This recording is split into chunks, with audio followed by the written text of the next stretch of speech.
С благородна инициатива отбелязваме Световния ден на донорството, 16 октомври. Днес в парка Заимов в столицата ще бъде засадена розова градина с декоративни храсти, символизираща паметта на всички български граждани, дарили органи и тъкани и по този начин спасили човешки живот.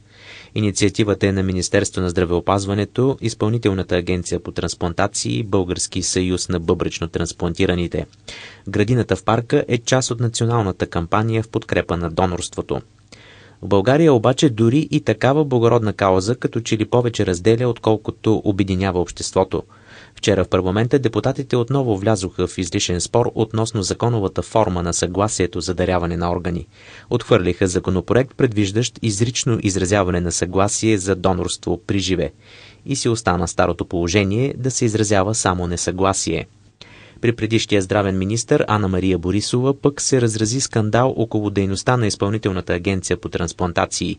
Директорката Теодора Джалева беше разследвана за дейността на звеното, засягаща изпращането на органи в чужбина без разрешение. Истината така и не се разбра напълно. Но пък за сметка на това в петък от агенцията се похвалиха, че в правителствена болница са трансплантирали бъбрек от 34 годишен донор германец на 37 годишна българка, което е първи случай на получен орган от международната донорска организация Евротрансплант.